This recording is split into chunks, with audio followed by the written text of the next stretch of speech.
how to look and talk about art. Artists make choices in what and how they create a work of art. Let's look at how we can interpret a work of art by thinking about those choices.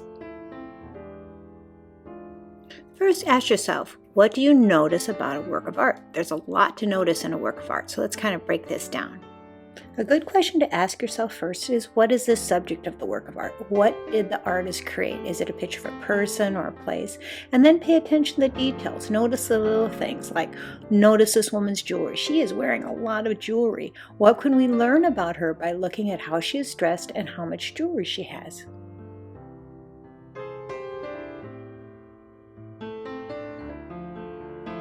Another question you can ask yourself is, what type of art is it? Is it a building or a painting? Is it a portrait? Is it a sculpture? And what material is it made from? Is it made of bronze, some traditional material, something more modern like steel?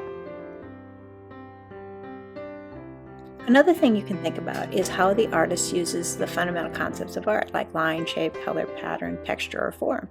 So if you look at the one on the left, it's very colorful, it has a lot of pattern. The one on the right has much more sober colors and it doesn't have any pattern. They have a really different feeling. So I think you can pretty much guess that these artists had very different goals in mind when they painted these paintings.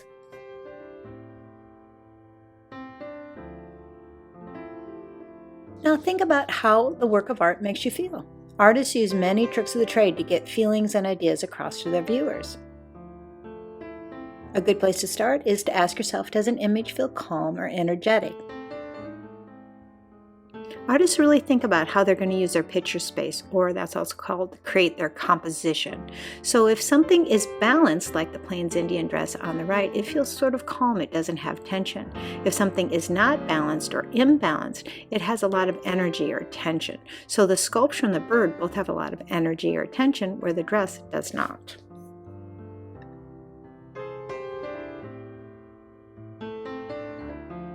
Artists can really amp up the energy of a work of art by creating what is called visual rhythm. You can see that in The Wave and in The Starry Night by Van Gogh. Did the artist reuse lines and shapes and colors to give the work a sense of movement or energy? It's a really good question to ask yourself.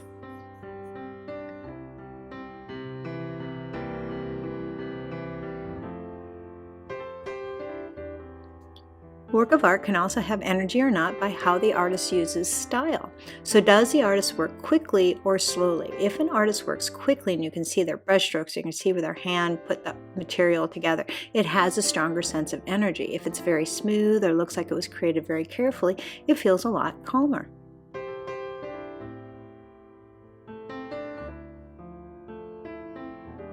Another thing that's kind of obvious to think about is, how big is a work of art?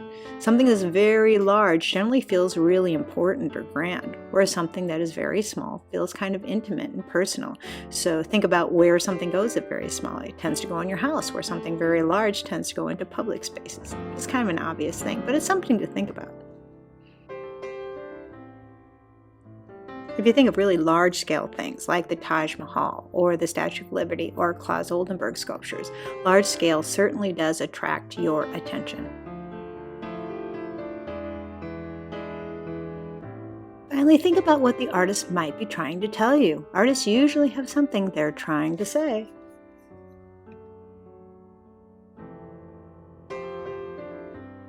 Artworks definitely have a mood or feeling. So if you compare these two, the Jean Miro on the left feels very silly and whimsical, where the Winslow Homer on the right feels very serious and gloomy and kind of sad.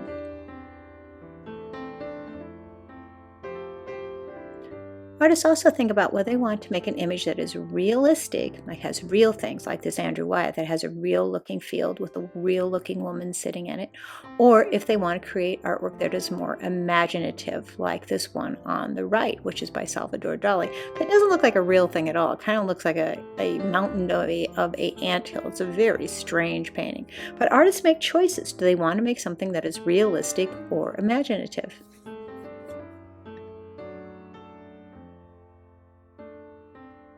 Realistic art usually has a point beyond just making something that looks real. Sometimes the artist is sharing a specific experience. Like, I bet Winslow Homer caught a fish one time and he wanted to share with us what it felt like to have that fish jump out of the water. Or sometimes real things can represent other things. They can be symbols, like one common symbol that is used in a still life is a fish, which is actually meant to represent Jesus.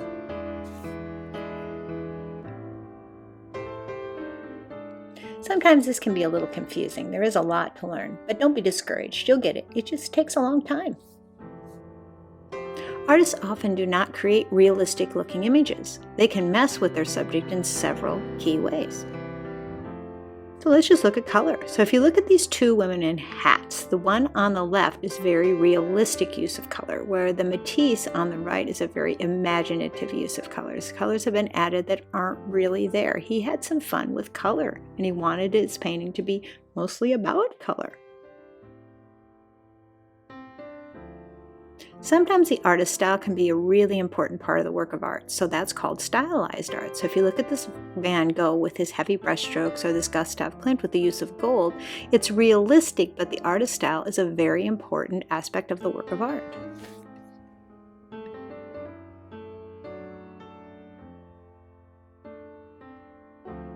Sometimes artwork can seem dreamlike or surreal. It's kind of real, but something's just a little bit off. Maybe the size of things or the way things have been created. Things are put together in surprising ways in dreamlike or surreal art.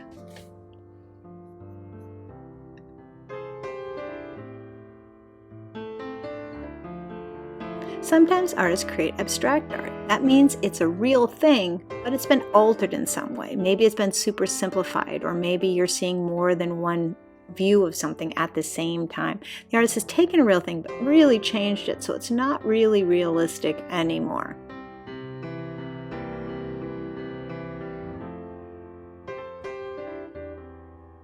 And finally, the most not realistic art is non-objective art.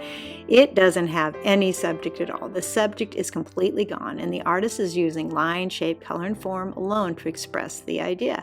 These are two non-objective works of art. I know this is a lot to take on. Just keep looking and talking about art and continue to make art. You will get it. Let's make some art.